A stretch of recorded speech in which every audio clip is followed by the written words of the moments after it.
উডের ব্যবহারটা হয় কোন সেন্সে?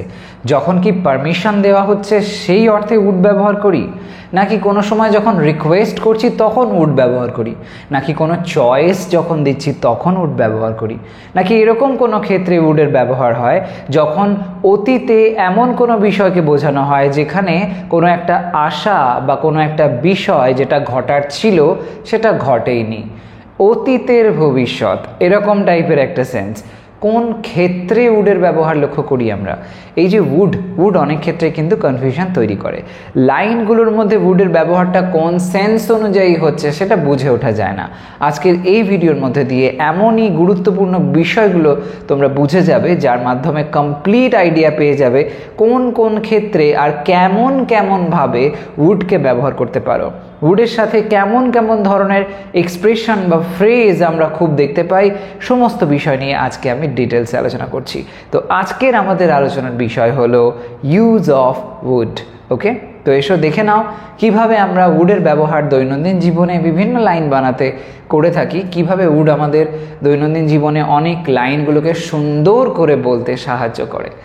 তো দেখো, আমরা জানি মোডাল অক্সিলারি উইল থেকে অ্যাকচুয়ালি আসে উড। উইলের পাস্ট বোঝানো হয় উডকে, বাট উড সেই অর্থে ব্যবহার কিন্তু সবসময় হয় না। বর্তমানে আমরা প্রেজেন্ট টেন্সে আমরা উডের ব্যবহার বহু ক্ষেত্রেই করে থাকি, আবার অনেক সময় পাস্ট বোঝাতেও ব্যবহার হয়, অনেক ক্ষেত্রে ফিউচারকেও পয়েন্ট করা হয়। তো উডের খুব ইন্টারেস্টিং ব্যবহার আছে। সেটা কীভাবে হয়, এখানে বেশ কিছু লাইনস আমি লিখেছি, সেগুলোর মধ্যে দিয়ে এক একটা ইন্ডিভিজুয়াল কনসেপ্টকে আমি বোঝাবো। টোটাল 10টা বিষয় আছে, 10টা বিষয় আছে, যে 10টা বিষয় তোমাদের মনে রাখতে হবে উড ব্যবহারের ক্ষেত্রে সব থেকে গুরুত্বপূর্ণ সিচুয়েশান। সেই সিচুয়েশানগুলোর মধ্যে দিয়ে টোটাল কনসেপ্টটা তোমরা ক্লিয়ারভাবে বুঝতে পারবে। প্রথম লাইনটা লক্ষ্য করো, দেখো সেখানে কি বলা হয়েছে। তুমি কি আমাকে এই ব্যাগটা নিয়ে একটু সাহায্য করবে? তুমি কি আমাকে এই ব্যাগটা নিয়ে একটু সাহায্য করবে? ব্যাগ আমি বয়ে নিয়ে যাচ্ছি, নিয়ে যেতে পারছি না, হয়তো কোনো কারণবশত কষ্ট হচ্ছে, কাউকে আমি বলছি এরকমভাবে, তো তুমি কি আমাকে এই ব্যাগটা নিয়ে একটু সাহায্য করবে? এই যে কথাটা বলা হলো, এরকম ধরনের যখন সেন্স আসে, এটার মাধ্যমে আমরা বলতে পারি যে কাউকে আমরা রিকোয়েস্ট করছি, রাইট? লাইন দেখেই বোঝা যাচ্ছে। যখন এরকম কোনো পোলাইট রিকোয়েস্টকে শো করা হয়, খুব বলতে পারো একটু সফটনেসের সাথে রিকোয়েস্ট করা হচ্ছে, এরকম সেন্সে আমরা উড দিয়ে লাইনটাকে কিন্তু বলতে পারি। তাহলে লাইনটা এরকমভাবে আমাদের বলতে হবে, তুমি কি আমাকে এই ব্যাগটা নিয়ে একটু সাহায্য করবে? তখন বলতে হবে উড। উড লেখার পরে সাবজেক্টটা দাও, মানে যাকে পয়েন্ট করে তুমি বলছো, উড ইউ। উড ইউ বলার পরেই বলো এখানে please. Would you please, would you please সাহায্য করবে মানে help. Would you please help. কাকে হেল্প করবে? না আমাকে হেল্প করবে, তো would you please help me. Help me কি নিয়ে হেল্প করবে? এই ব্যাগটা নিয়ে। নিয়ে অর্থে আমরা উইথ ব্যবহার করে থাকি, তো উইথ লিখলাম, উইথ ব্যাগ। দ্য, এই ব্যাগ নির্দিষ্ট করে বলা হলো, তাই জন্য দা দিলাম, তারপরে bag. Would you please help me with the bag. Would you please help me with the bag. তাহলে এখানে আমরা কি সেন্স পেলাম? এখানে পেলাম এমন একটা অর্থ যেখানে বোঝানো হয়েছে polite request, right? Polite request সেন্সে আমরা উডের ব্যবহার হতে দেখতে পেলাম। এরপরে নেক্সট ওয়ানটা দেখো, সেখানে উডের কি ধরনের সেন্স আসছে। তুমি কি একটু চা খাবে? তুমি কি একটু চা খাবে? এই যে কথাটা বলা হলো, এটার মধ্যে দিয়ে আমরা বলতে পারি যে কাউকে কিছু একটা অফার করা হচ্ছে। তুমি কি চা খাবে? অফার করা হলো। বা বলতে পারি কাউকে কিছু খেতে ইনভাইট করা হচ্ছে। এরকম ধরনের সেন্স যখন আসে, অফার করা, কিছুতে কাউকে ইনভাইট করা, এরকম তুমি এসো, কাজটা করো, এটা খাও, এরকম ধরনের সেন্সে আমরা উড দিয়ে লাইন বলতে পারি। তাহলে এই লাইনটা কিন্তু আমরা এরকমভাবে বলতে পারি, তুমি কি একটু চা খাবে? তো এই সেন্সে তুমি কি চা খেতে একটু পছন্দ করবে? এরকমভাবে আমরা বলতে পারি। তো উডের সাথে খুব ইউজফুল একটা এক্সপ্রেশন আমরা প্রায় যেটা দেখতে পাই, সেটা হলো উডের সাথে লাইক টু এর ব্যবহার। সেটা আমরা এই সেন্সে বলতে পারি ইউজ করে, would you like to, would you like to, would you like to কি, টু এর পরে এটা একটা ইনফিনিটিভ ফর্ম হয়ে যাবে, মানে টু এর পরে ভার্বের ফার্স্ট ফর্ম বসবে, সেই সেন্সে একটু চা খাবে, would you like to have, would you like to have some tea, would you like to have some tea, তুমি কি একটু চা খাবে, এখানে হ্যাভ খাওয়া অর্থে ব্যবহার হলো। আর এই যে উড ইউ লাইক টু, এই বিশেষ ধরনের যে এক্সপ্রেশন বা ফ্রেজ আমরা এখানে দেখতে পাচ্ছি, এটা খুবই কমন একটা স্ট্রাকচার, যেটা উডের সাথে আমরা প্রায় কিন্তু দৈনন্দিন জীবনে শুনে থাকি। এটার ইউজ অবশ্যই তোমরা করবে যখন এই ধরনের সেন্স বোঝাবে, যেখানে কাউকে কিছু অফার করা হয়, তাহলে বলতে পারি আমরা এখানে যে এটা অফার করা হচ্ছে, অফার সেন্সে এটা বুঝিয়েছে, বা কিছুতে কাউকে ইনভাইট করা হলো খেয়ে যেতে বা এরকম কিছু ইনভিটেশন। ওকে, নেক্সট ওয়ানটা দেখো, আজ যদি আমি তাড়াতাড়ি চলে যাই তাহলে কি ঠিক হবে, আজ যদি আমি তাড়াতাড়ি চলে যাই তাহলে কি ঠিক হবে। তো এই যে লাইনটা, এটার মধ্যে কি সেন্স আসলো তাহলে, এই লাইনটার মধ্যে আমরা দেখতে পাচ্ছি একটা যেন মানে পারমিশন চাওয়া হচ্ছে, যে আজ যদি আমি তাড়াতাড়ি চলে যাই তাহলে কি ঠিক হবে, মানে আমি যেতে চাইছি আর কি, আমাকে তুমি যেতে দাও, আমার দরকার আছে, পারমিশন আমি নিচ্ছি, কিন্তু এরকমভাবে নিচ্ছি যেন তার কাছ থেকে আমি জেনে নিচ্ছি যে ঠিক হবে কিনা, যদি না হয় আমি যাব না। তো এই যে সেন্সটা, একটা পোলাইটনেস রয়েছে, প্লাস তার সাথে সাথে পারমিশনেরও একটা সেন্স আছে, এরকম অর্থে আমরা উডের ব্যবহার করে থাকি। তাহলে লাইনটা আমরা কিভাবে বলবো দেখো, এখানে একটা বিশেষ স্ট্রাকচার, আরও একটা বিশেষ স্ট্রাকচার লক্ষ্য করব আমরা, আজ যদি আমি তাড়াতাড়ি চলে যাই তাহলে কি ঠিক হবে। তো এই সেন্সে যে তাহলে কি ঠিক হবে এটা বলা হচ্ছে, এই অর্থে আমরা বলতে পারি উড ইট বি ওকে, এই লাইনটা উড ইট বি ওকে বা উড দ্যাট বি ওকে এরকমভাবেও বলতে পারো। তাহলে কি ঠিক হবে, তো লেখা যাক would it be okay, would it be okay, তাহলে কি ঠিক হবে যদি, ইফ আজ আমি তাড়াতাড়ি চলে যাই, আজ আমি তাড়াতাড়ি চলে যাই, তো এরকম সেন্সে ইফ আই চলে যাই মানে লিভ বলতে পারি, সিম্পল প্রেজেন্ট টেন্স ইউজ করো, ইফ আই লিভ তাড়াতাড়ি চলে যাই মানে আর্লি চলে যাই, ইফ আই লিভ আর্লি আজ, টুডে জিজ্ঞাসা চিহ্ন দাও, would it be okay if I leave early today, would it be okay if I leave early today। তাহলে would এর সাথে দেখতে পেলাম আরেকটা স্ট্রাকচার, এই যে it be okay বা that be okay এরকমভাবে লাইন বলা হচ্ছে। এই ধরনের সেন্সটা তখন ব্যবহার করবে যখন দেখবে কারোর কাছে একটা পোলাইট পারমিশন এর ব্যাপার আসছে, পোলাইট পারমিশন, পোলাইট পারমিশন এরকম একটা অর্থে। তাহলে এখন অবধি তিনটে বিষয় দেখলাম, প্রথমে দেখলাম পোলাইট রিকোয়েস্ট, তারপরে অফার বা ইনভিটেশন এরকম সেন্সে, এবার দেখলাম পোলাইট পারমিশন সেন্সে। পরেরটা দেখো কি বলছে নেক্সট লাইনটা, এখন বিরতি নিলে কি ভালো হবে না, এখন বিরতি নিলে কি ভালো হবে না, একটা না জুড়ে দেওয়া হয়েছে। তো এই যে লাইনটা, এটার মধ্যে দিয়ে কী বোঝানো হয়েছে, যে এখন বিরতি নিলে কি ভালো হবে না, এমনভাবে বলা হলো মানে হ্যাঁ এখন যদি বিরতি নিই আমি তাহলে সেটাই কিন্তু সঠিক হবে, আমার জন্য এখন বিরতি নেওয়াটাই সব থেকে গুরুত্বপূর্ণ। এই যেভাবে লাইনটা এখানে বলা হলো, এই টাইপের সেন্স থেকে আমরা কি এটা বলতে পারি না যে এখানে কিছু যেন একটা সাজেশন দেওয়া হয়েছে, যে হ্যাঁ এরকমটা করা দরকার আছে, একটা সাজেশন দেওয়া। তো সেই সেন্সটাই কিন্তু আমরা এখানে দেখতে পাচ্ছি। তো সেই অর্থে আমরা যদি ব্যবহার করি উড এখানে, তাহলে লাইনটা এরকমভাবে হবে। সেক্ষেত্রে আমরা উডের সাথে সাথে বেটার শব্দটার ব্যবহার করতে পারি, তখন সেক্ষেত্রে লাইনটা আমাদের এরকমভাবে বলতে হবে।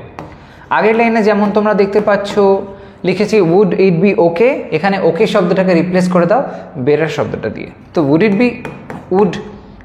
B better, would it be better কি না, এখন বিরতি নিলে, would it be better to take কি নেবে না, বিরতি নেবে, টু টেক আ ব্রেক, এখন তাহলে নাও হলো। would it be better to take a break now, would it be better to take a break now। তাহলে এখানে would এর সাথে সাথে এই যে স্ট্রাকচারটা be better জয়েন হয়ে গেল, সেটা আমরা আগেরটার মতনই দেখতে পাচ্ছি সেমভাবে, শুধু এখানে বিষয়টা যেটা পাল্টে গেল, এখানে একটা সাজেশন দেওয়া হলো। ওকে, এখানে চলে আসছে একটা সাজেশনের কনসেপ্ট, রাইট? এই সেন্সটা আমরা কিন্তু দেখতে পেলাম এই লাইনটার মধ্যে। নেক্সট ওয়ানটা দেখো, তুমি কি ভাত না রুটি পছন্দ করবে? তুমি কি ভাত না রুটি পছন্দ করবে? কি করা হচ্ছে এখানে? চয়েস দেওয়া হচ্ছে, কোনটা তুমি প্রেফার করো এইটা বোঝানো হচ্ছে। এরকম চয়েস যখন দেওয়া হয় তখন সেক্ষেত্রে আমরা উডের ব্যবহার করে থাকি। তাহলে লাইনটা আমরা এক্ষেত্রে এইভাবে বলতে পারি, তুমি কি ভাত না রুটি পছন্দ করবে? Would you prefer, would you prefer, লেখো would you prefer, would you prefer কি না ভাত না রুটি? would you prefer ভাত তো রাইস or রুটি বলতে পারো, ব্রেডও বলতে পারো, হলো। Would you prefer rice or roti? Would you prefer rice or bread? Forever. সেটাই কিন্তু এখানে দেখাচ্ছে যে চয়েসটাকে তুমি বোঝাচ্ছ, কোনটা তুমি চাও, কোনটা তুমি চয়েসের মধ্যে তোমার রাখতে চাইছো। তো এরকম সেন্সে আমরা কিন্তু এটার ব্যবহার করতে পারি। তো এই সেন্সে এটা চয়েস লিখে দিই, চয়েস বোঝাচ্ছে বা প্রেফারেন্স বোঝাচ্ছে, এরকম সেন্সে আমরা এটা কিন্তু দেখি। এরপরে দেখো নেক্সট যে ইউজটা আসছে উডের ব্যবহারের ক্ষেত্রে গুরুত্বপূর্ণ, সেটা হলো এই লাইনটার মধ্যে দিয়ে তোমরা বুঝতে পারবে, যদি আমার আরও টাকা থাকতো তাহলে আমি পৃথিবী ঘুরে দেখতাম। যদি আমার আরও টাকা থাকতো তাহলে আমি পৃথিবী ঘুরে দেখতাম। এই যে লাইনটা বলা হয়েছে, এটার মধ্যে যে কনসেপ্টটাকে এক্সপ্রেস করা হয়েছে খেয়াল করে দেখো, আমার কাছে কিন্তু টাকা নেই, বাট যদি থাকতো তাহলে আমি পৃথিবী ঘুরে দেখতাম। এমন একটা সেন্স এখানে বোঝানো হয়েছে যেটা আমরা বলতেই পারি যে একটা হাইপোথেটিক্যাল সিচুয়েশনকে প্রেজেন্ট করা হয়েছে, কাল্পনিক বিষয়, ইমাজিনারি কনসেপ্ট। তো সেই সেন্স থেকে এরকম ধরনের অর্থ বোঝালে আমরা উড ব্যবহার করতে পারি। তো সেই সেন্সে লাইনটা লিখলে এরকমভাবে লিখতে হবে। এক্ষেত্রে আমরা যদি আমার আরও টাকা থাকতো এটা পরে লিখি, আগে তাহলে আমি পৃথিবী ঘুরে দেখতাম এই বিষয়টাকে আগে লিখি। যদিও লেখাই যায় যেরকম আছে সেরকম, একটু মডিফাই করে লিখছি, দেখতে ভালো লাগবে। যেহেতু এখানে উডটা আমি ফোকাসে রাখছি তাই জন্য উডের ব্যবহারটা আমি আগে করছি বোঝানোর সুবিধার্থে। তো তাহলে আমি পৃথিবী ঘুরে দেখতাম এটাকে আমরা আগে লিখবো, আমি পৃথিবী ঘুরে দেখতাম। I would ঘুরে দেখতাম, ট্রাভেল, I would travel পৃথিবী, the world। এবার তুমি প্রথম যে স্ট্রাকচারটা, অর্থাৎ যেটা কিনা সাবঅর্ডিনেট ক্লজ, অর্থাৎ যে ক্লজের সাথে লিঙ্কার যুক্ত থাকে সেই পার্টটাকে আমরা সাবঅর্ডিনেট ক্লজ বলি। যদি এখানে যুক্ত আছে মানে ইফ, এটা হলো সাবঅর্ডিনেট ক্লজ, সেটা লিখতে হবে। I would travel the world if আমার আরও টাকা থাকতো, if I had more money, if I had more money, more money, right? I would travel the world if I had more money। এইখানে আমরা লাইনটা আবার ঘুরিয়েও বলতে পারতাম, অবভিয়াসলি যেরকম আছে সেরকমটা লেখা যায়।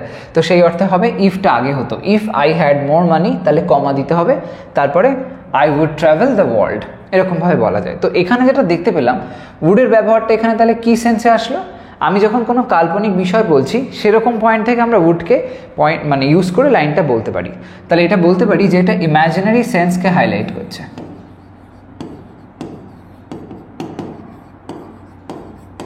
ইমাজিনারি বা হাইপোথেটিক্যাল কনসেপ্টকে এখানে হাইলাইট করা হয়। পরেরটা কি বলছে, সে বলল যে সে আমাকে পরে ফোন করবে। সে বলল, তার মানে এটা পাস্টে কিন্তু কথাটা বলা হয়েছে, অতীতে বলল। কি বলল, যে সে আমাকে পরে ফোন করবে। ফোনটা আমায় এখন করবে না, পরে করবে, মানে ফিউচারে করবে। তাহলে অতীতে থেকে, অতীতে বিষয়টা এমন জায়গায় দাঁড়ালো সেখান থেকে অতীতকাল থেকে ফিউচারে পয়েন্ট করা হলো। এরকম ধরনের সেন্স যখন আসে যেখানে পাস্ট থেকে ফিউচারে পয়েন্ট করা হয়, এরকম অর্থে কিন্তু আমরা উডের ব্যবহার করতে পারি। তাহলে লাইনটা এরকম হবে, সে বলল যে সে আমাকে পরে ফোন করবে। তো লাইনটা এভাবে লিখবো, তো সে সেন্সে লিখবো শি, সে বলল, শি সেড দ্যাট। সে বলল যে সে আমাকে পরে ফোন করবে। she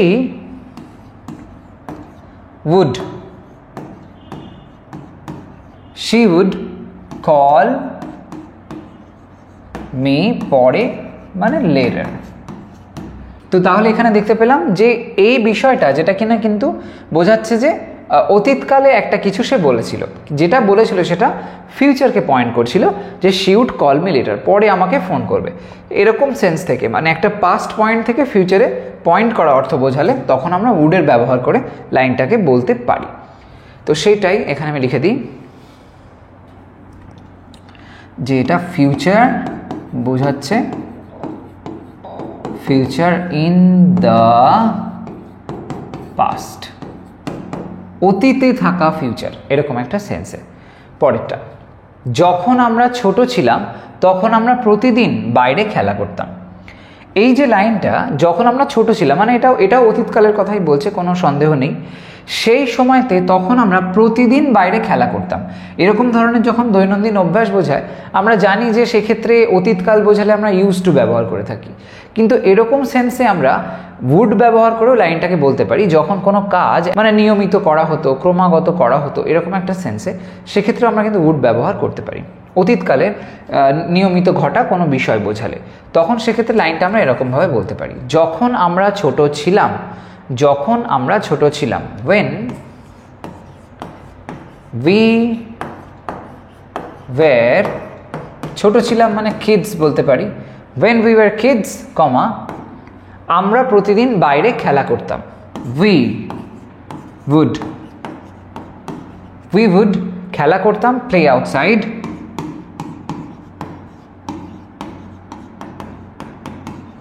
প্রতিদিন everyday। এরকম ধরনের ক্ষেত্রেও দেখবে অনেক ক্ষেত্রেই ব্যবহার হচ্ছে, তখন কনফিউজ হবে না, জানবে এরকম নিয়মিত ঘটা অ্যাক্ট বোঝালে তখন সেক্ষেত্রে আমরা এরকম উড ব্যবহার করে লাইনটা কিন্তু বলতে পারি। তো এইখানে যে সেন্সটা আমরা দেখতে পেলাম যে কোনো একটা বিষয় যেটা বলতে পারো অভ্যাস বোঝাচ্ছে, হ্যাবিট বোঝাচ্ছে, অতীতের কোনো হ্যাবিট, সেরকম সেন্সেও আমরা উডের ব্যবহার করতে পারি। Habit in the past, habit in the past, এরকম সেন্সে এটা বোঝালো। পরেরটা দেখো, তুমি কি কোনোভাবে জানো সে কোথায় থাকে? তুমি কি কোনোভাবে জানো সে কোথায় থাকে? এখানে যে লাইনটা বলা হয়েছে দেখো, তুমি কি কোনোভাবে জানো সে কোথায় থাকে, একটা যেন আমার সন্দেহ হচ্ছে যে তুমি হয়তো জানলেও জানতে পারো। এরকম যখন সেন্স আসে, কোথাও কোনো একটা ডাউটের জায়গা তৈরি হয়, সেই ডাউট থেকে তুমি প্রশ্নটা করো, তখন সেখানে সেই প্রশ্নের মধ্যে would ব্যবহার করতে পারো। তাহলে লাইনটা এরকমভাবে বলতে হবে, তুমি কি কোনোভাবে জানো সে কোথায় থাকে? would you, এখানে কোনোভাবে জানো এই যে সেন্সটা, এই অনুযায়ী গেলে would-এর সাথে একটা বিশেষ ধরনের স্ট্রাকচার যোগ হয়, সেটা হলো happen to know। would you happen to know, happen to know, happen মানে ঘটা, এখানে কিন্তু সেই সেন্স অনুযায়ী হয় না। would you happen to know, তুমি কি কোনোভাবে জানো সে কোথায় থাকে, সে কোথায় থাকে? would you happen to know where, বর্তমানে থাকে তাই জন্য সিম্পল প্রেজেন্ট হবে, where he lives। would you happen to know where he lives, would you happen to know where he lives। তাহলে এখানে আমরা দেখতে পেলাম যে ধরনের সেন্সটা আসলো, একটা ডাউটকে বোঝালো, সন্দেহ বোঝালো, যে তুমি হয়তো তুমি জানতে পারো ও কোথায় থাকে, সে সম্পর্কে একটা সন্দেহের বিষয় আসছে। তো ডাউট সেন্স বোঝালে তখন সেক্ষেত্রে আমরা এটা বলতে পারি। নেক্সট ওয়ানটা দেখো, পরেরটা দেখো কি বলছে, আমি কথা বলা বন্ধ করলে কি সত্যিই কিছু যায় আসবে? দেখো একটা ইমোশনাল টোন আছে, যে আমি যদি কথা বলা বন্ধ করে দিই সত্যি কি কিছু যায় আসবে, মানে যায় আসবে না, কিছু এসে যায় না তোমার, এরকম একটা সেন্সে লাইনটা বলা হয়েছে। এরকম ধরনের সেন্স যখন থাকে, এই টোনটাকে পয়েন্ট করে তোমরা would ব্যবহার করে লাইনটাকে কিন্তু বলতে পারো।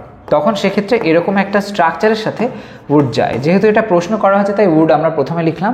এবার প্রথমে আমরা এই would-এর সাথে সাথে জুড়ে দেবো একটা বিশেষ কনসেপ্ট, বা বলতে পারো বিশেষ ধরনের একটা এক্সপ্রেশন, যেটা would-এর সাথে খুবই যায়। যেরকম তোমরা দেখেছো যে would it be okay, বা এর আগে আমি লিখেছিলাম যে এখানে যেমন এইটা would you happen to know, এই যে happen to know would-এর সাথে যাচ্ছে, সেরকমভাবে এখানে যাবে would-এর সাথে would it really matter, okay, would it really really সত্যি, এই যে সত্যি আছে সেইটা বোঝাতে would it really matter,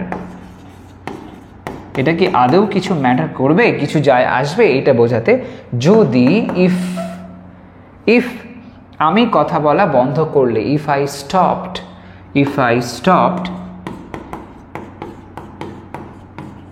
talking, আমি যদি কথা বলা বন্ধ করে দিতাম তাহলে কি কিছু যায় আসতো, এরকম টাইপের একটা sense. would it really matter if I stop talking, তো এই যে লাইনটা এখানে আমরা দেখতে পাচ্ছি, এই টাইপের সেন্স আমরা খুব কমনলি দেখি যখন একটা এরকম ইমোশনাল অর্থ বোঝায়। তো সেই সেন্স থেকে এখানে বলতে পারো যে ইমোশনাল,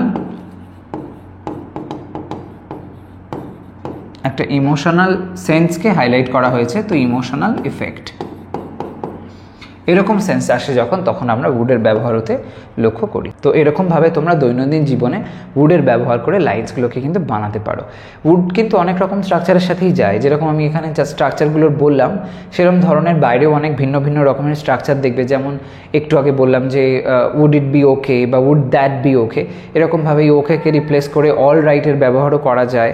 তো এরকম বিভিন্ন রকমের আর কি সেন্স আসে, কিন্তু মূল যে বেসিক কনসেপ্ট থেকে আমরা উডের ব্যবহার করি সেগুলো কিন্তু এই মূল 10টা কনসেপ্ট, এগুলোকে বুঝে রেখো, তাহলে দেখবে দৈনন্দিন জীবনে এই উড ইউজ করে লাইন বানাতে কোনো অসুবিধাই হবে না। ওকে, তো আজকের ভিডিওটা এই পর্যন্তই থাকলো।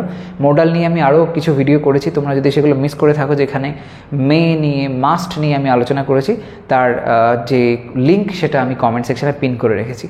তো তোমরা চ্যানেলটাকে যদি এখনও সাবস্ক্রাইব না করে থাকো ডেফিনেটলি করে নাও, কারণ এই ধরনের ইনফরমেটিভ ভিডিওস আমার চ্যানেল থেকে কিন্তু তোমরা নিয়মিত পেতেই থাকবে। আর এই ভিডিওটা যদি পছন্দ হয়ে থাকে একটা লাইক করতে ভুলো না, শেয়ার করো সমস্ত ফ্রেন্ডসের মধ্যে। সবাই ভালো থাকো, সুস্থ থাকো, বাই বাই।